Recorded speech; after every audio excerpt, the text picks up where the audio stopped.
face it. The threat of hydrogen bomb warfare is the greatest danger our nation has ever known. Enemy jet bombers carrying nuclear weapons can sweep over a variety of routes and drop bombs on any important target in the United States. The threat of this destruction has affected our way of life in every city, town, and village from coast to coast. These are the signs of the time.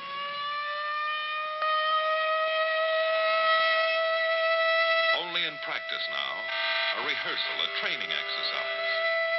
But tomorrow, this siren may mean the real thing. And if you hear it, as you drive in your auto, as you sit in your office, or work at your bench, wherever you are, what will you do? What will happen to you? Let's face it, your life, the fate of your community, and the fate of your nation depends on what you do when enemy bombers head for our cities. And that is why Civil Defense was organized. To teach you how to survive in the thermonuclear age by taking shelter or by evacuating your area as directed.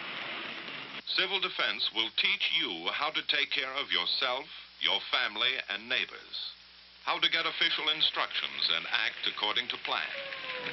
In time of atomic attack, the usual professional services, police, fire, welfare, hospital, and ambulance, could be bombed out, too busy, or unable to get to you and your family.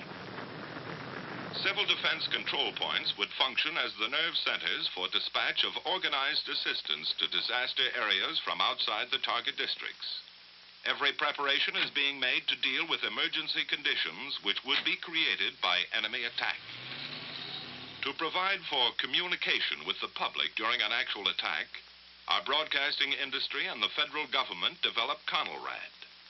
This system permits the broadcasting of official news and civil defense instructions without helping enemy navigators find our cities by following radio beams. The CONELRAD frequencies are 640 and 1240 on your standard radio dial. A hazard unique to nuclear warfare is radioactive fallout. Unseen, unheard, and odorless, this substance can only be detected with sensitive instruments. Special training is necessary for radiological safety experts. Their duties will be to check radiation levels in both damaged areas and probable fallout areas. When sufficient warning time can be obtained by early detection of approaching enemy aircraft, withdrawal from key target cities or fallout areas may be ordered by local civil defense authority. The instinct of survival is inherent in all of us, and national survival requires that each one of us assume his share of the responsibility. There is work to be done, and each must cooperate. Opportunities for training with the Red Cross and other groups are everywhere. The combined efforts of many trained individuals are needed to make civil defense a forceful reality. This training is invaluable in preparation for enemy attack or the savage fury of nature. Experience in past disasters has proved the value of advanced training and the need for more stockpiling of emergency food supplies, medicines, and other critical items to care for the injured and homeless. However, it was the awesome power of atomic energy as demonstrated in wartime use that brought to sharp focus the new problems concerning human survival and the urgent need for a civil defense program based on facts about the atomic bomb.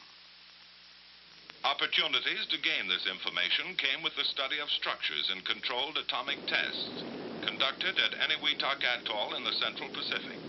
The main objective of testing is weapons development to strengthen national security, but also included are scientific experiments for the Atomic Energy Commission, military projects for the Air Force, Army, and Navy, and defense tests for the Federal Civil Defense Administration, primarily concerned with the effects of nuclear weapons on cities, industries, and people.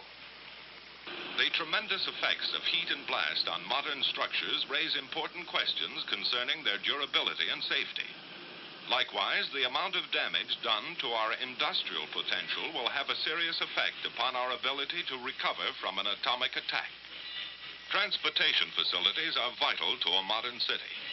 The nation's lifeblood could be cut if its traffic arteries were severed. These questions are of great interest not only to citizens in metropolitan centers, but also to those in rural areas who may be in a danger zone because of radioactive fallout from today's larger weapons.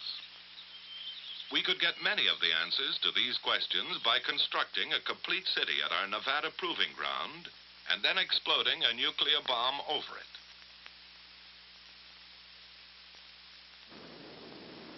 We could study the effects of damage over a wide area, under all conditions, and plan civil defense measures accordingly. But such a gigantic undertaking is not feasible. Instead, we build representative units of a test city, with steel and stone and brick and mortar, with precision and skill, as though it were to last 1,000 years.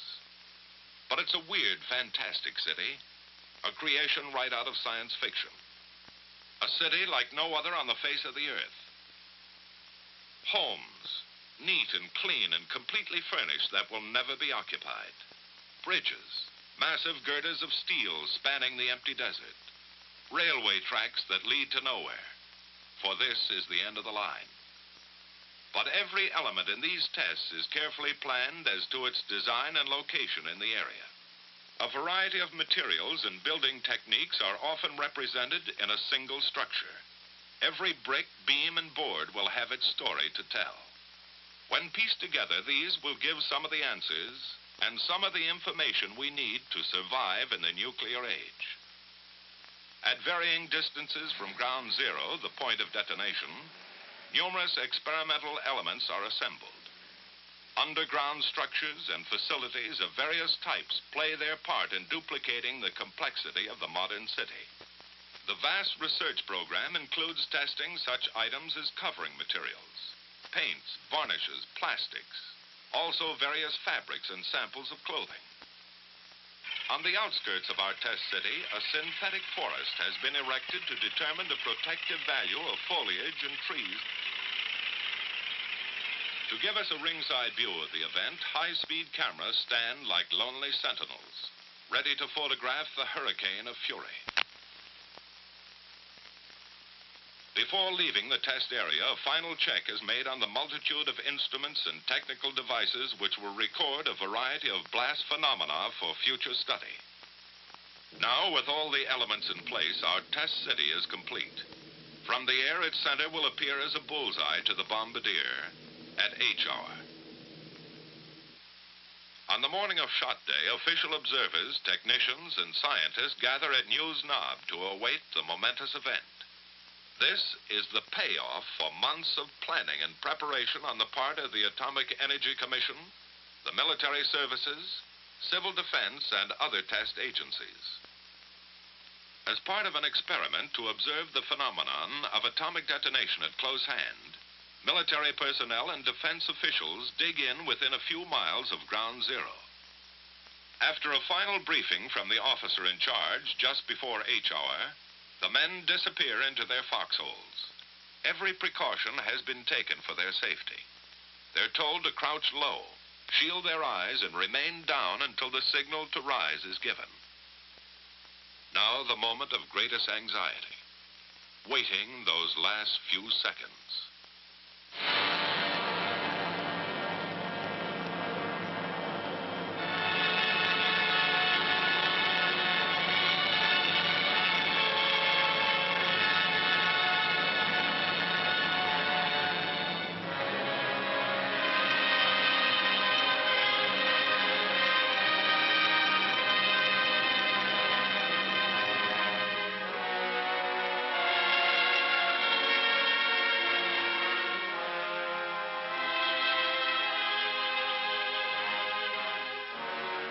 Seconds later, the blast wave reaches the trenches.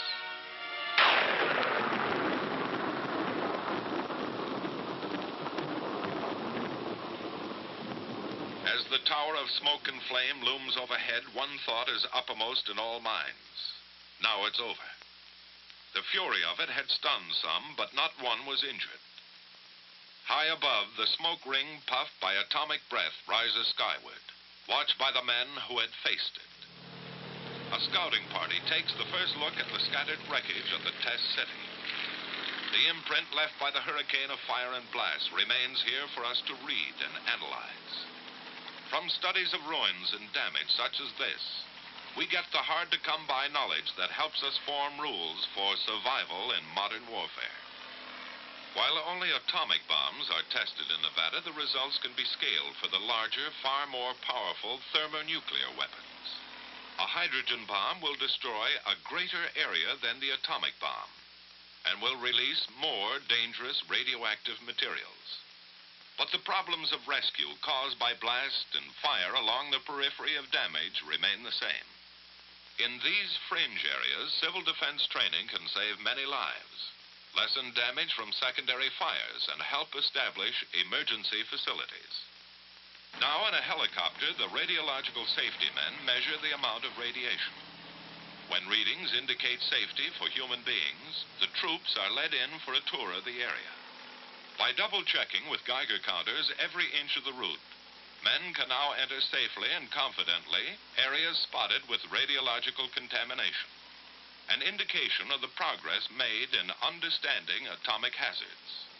And thus, each test adds to our growing fund of knowledge. For it is only by investigating and experimenting that we get the facts to keep our military and civil defense program up to date and effective. Every bit of twisted steel makes its contribution. Blackened ruins and ashes of a structure add another chapter.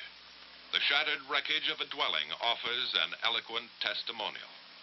Piece by piece, like the parts of a jigsaw puzzle, our story is assembled, analyzed, and evaluated. Then the survival facts are made available to you through your local civil defense program. In the thermonuclear age, civil defense, like military defense, must be flexible. It must develop and grow, even as the forces that threaten our existence.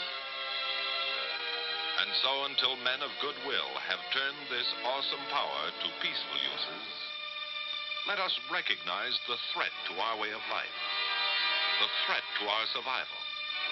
And let's face it,